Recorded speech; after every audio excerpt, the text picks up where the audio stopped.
जय श्री कृष्णा, जय सिया राम।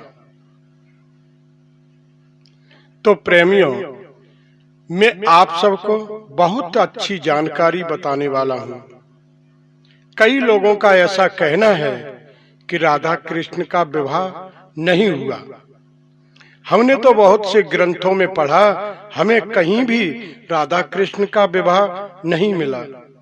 तो मैं आप सबको ये बताना चाहता हूँ, क्या आपने ब्रह्म वैवर्त पुराण पढ़ा है? क्या आपने गर्ग संहिता पढ़ी है?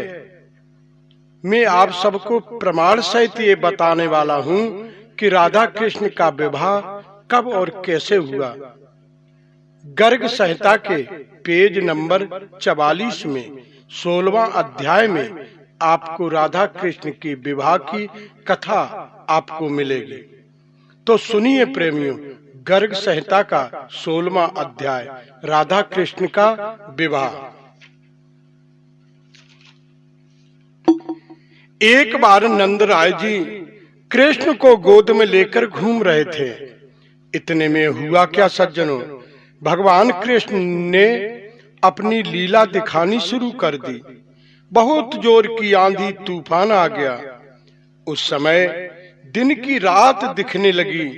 बादलों की गर्जना और बिजली की चमक, आंधी और तूफान।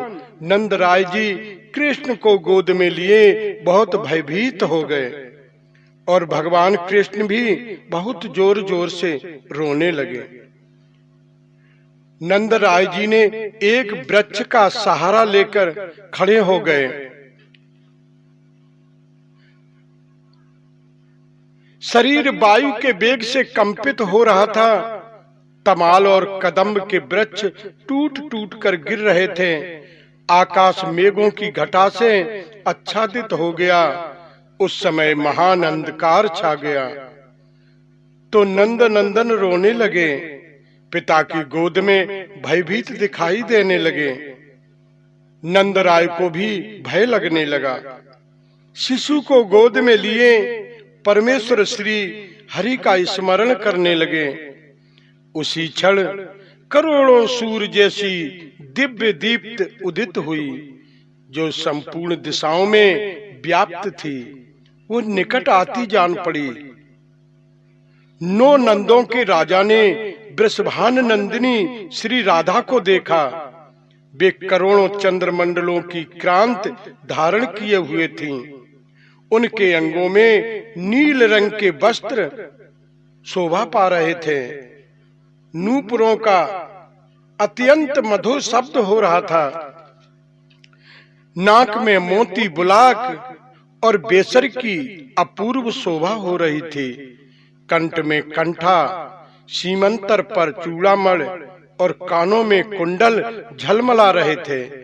श्री राधा के दिव्य तेज से अभिभूत नंद ने तत्काल उनके सामने मस्तक झुकाया, हाथ जोड़कर कहा, हे राधे, ये साक्षात पुरुषोत्तम हैं और तुम इनकी प्राण बल्लभा हो।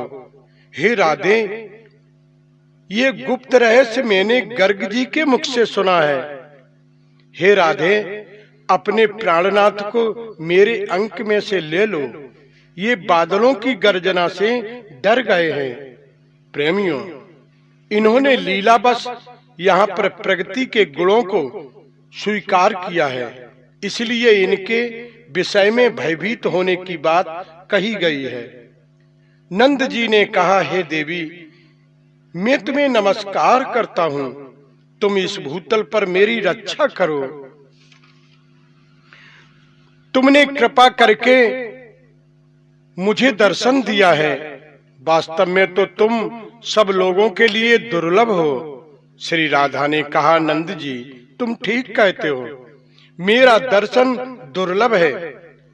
आज तुम्हारी भक्ति भाव से प्रसन्न होकर ही मैंने तुम्हें दर्शन दिया है। श्री नंद जी बोले, देव, यदि वास्तव में तुम मुझ पर प्रसन्न हो तो तुम दोनों प्रिया प्रीतम के चरणार बिंदों में मेरी सुदृढ़ भक्ति बनी रहे।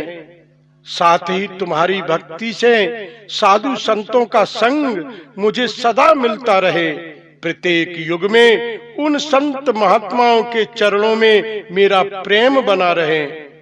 नारद जी कहते हैं, हे राजन, यथार्थ कहकर श्री राधा ने नंद जी की गोद से अपने प्राणनाथ को दोनों हाथों में ले लिया।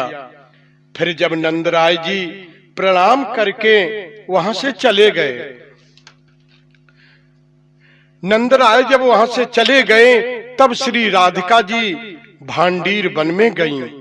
पहले गोलोक धाम से जो पृथ्वी देवी भूतल पर उतरी थी, वे उस समय अपना दिव्य रूप धारण करके प्रकट हो गईं। कलिंद नंदिनी यमुना भी प्रकट हो गईं। गोवर्धन पर्वत भी रत्नमयी शिलाओं से परिपूर्ण हो गया। वृंदावन के निकुंज ने भी अपना दिव्य रूप प्रकट किया। उसमें सभा भवन प्रांगण तथा दिव्य मंडप शोभा पाने लगा। बसंत ऋतु की सारी मधुरिमा वहां पर हो गई। मधुपों, मयूरों और कपोतों के कलरव वहां पर सुनाई देने लगे। दिव्य धाम की शोभा का अवतरण होते ही साक्षात परशुतम घनश्याम भगवान श्री कृष्ण किशोर अवस्था के अनुरूप देह धारण करके श्री राधा के सामने खड़े हो गए। उनके अंगों पर पीतंबर शोभा पा रहा था। कौस्तुक मणि से विभूषित थे वो। हाथों में बंसी धारण किए वो नंद नंदन करोड़ों कामदेवों के समान शोभा पाने लगे। उन्होंने हंसते हुए प्रीतमा का हाथ अपने हाथ में थाम लिया और उनके साथ में विवाह मंडप में प्रविष्ट हुए। उस मंडप में विवाह की सामग्री संग्रह करके रखी गई थी। मेखला, कुशा, सप्त मृतका और जल से भरे हुए कलश आदि मंडप की शोभा बढ़ा रहे थे। वहीं एक श्रेष्ठ सिंहासन प्रकट हुआ, जिस पर वे दोनों प्रिया प्रीतम एक दूसरे से सटक कर विराजित हुए। अपनी दिव्य शोभा का प्रसार करने लगे। वे एक दूसरे से मीठी मीठी बातें करते हैं।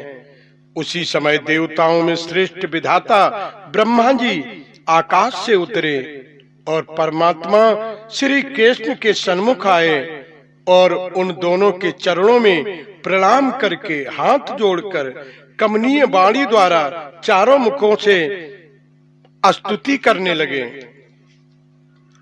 ब्रह्मा जी बोले, प्रभु, आप सबके आदि कारण हैं, किंतु आपका कोई आदि अंत नहीं। आप समस्त परसोत्तमों में उत्तम हैं। अपने भक्तों पर सदा वात्सल्य भाव रखने वाले हैं और श्री कृष्ण नाम से विख्यात हैं। अगणित ब्रह्मांडों के पति हैं। ऐसे प्रभु राधा वल्लभ श्री कृष्ण चंद्र की मैं शरण लेता हूँ। आप गोलोक धाम के अधिनाथ हैं। आपकी लीलाओं का अंत नहीं है। आपके साथ ये लीलावती वृषभान नंदिनी श्री राधा जी अपने लोक नित्य धाम में ललित लीलाएं किया करती हैं। आप जब वैकुंठनाथ के रूप में विराजमान होते हैं, तब ये वृषभान नंदिनी ही लक्ष्मी रूप में सुशोभित होती हैं। जब आप रामचंद्र के रूप में भूतल पर अवतार लेते हैं, तब ये जनक नंदिनी सीता के रूप में आपका सेवन करती हैं। आप श्री विष्णु हैं और ये कमल वासिनी कमला हैं। जब आप यज्ञ पुरुष का अवतार धारण करते हैं, तब ये श्री जी आपके साथ दक्षिणा रूप में निवास करती हैं।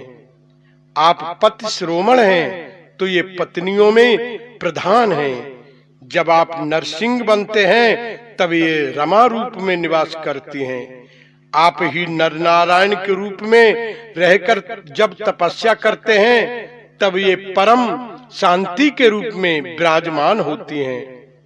आप जहां जिस रूप में रहते हैं, ये छाया की भांति आपके साथ रहती हैं। आप ब्रह्म हैं, तो ये प्रगति हैं।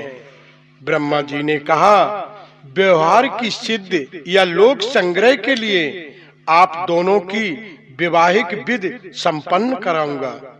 श्री नारद जी कहते हैं, हे राजन, इस प्रकार स्तुति करके कुंड में अग्नि प्रज्वलित की और अग्निदेव के सम्मुख बैठकर प्रिया प्रीतम के वैदिक विधान से पाण ग्रहण संस्कार की विधि पूरी कराई। यह सब करके ब्रह्मा जी ने खड़े होकर श्री हरि और राधिका जी की अग्निदेव की 7 परिक्रमा करवाई।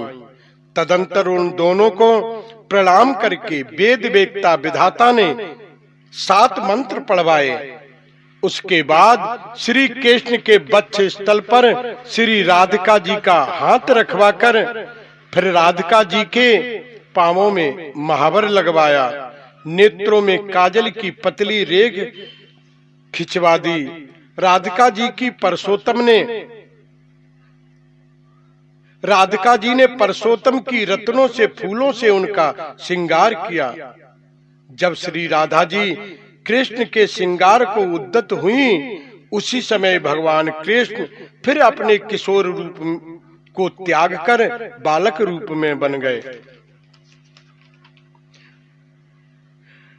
नंद जी ने जिस रूप में राधा को दिया था उसी रूप में बन गए और रोने लगे। उनका रोना देखकर श्री राधा जी भी विलाप करने लगी और बोली, मुझ पर माया क्यों फैलाते हो? तो सज्जनों, फिर आकाशवाणी हुई।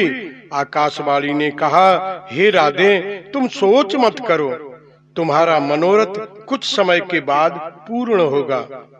तब श्री राधा जी शिशु रूपधारी श्री कृष्ण को लेकर तुरंत ब्रजराज की धर्म पत्नी यशोदा जी के घर पर गईं और यशोदा जी को बालक को देखकर बोली, आपके पति ने मार्ग में बालक को मुझे दे दिया था।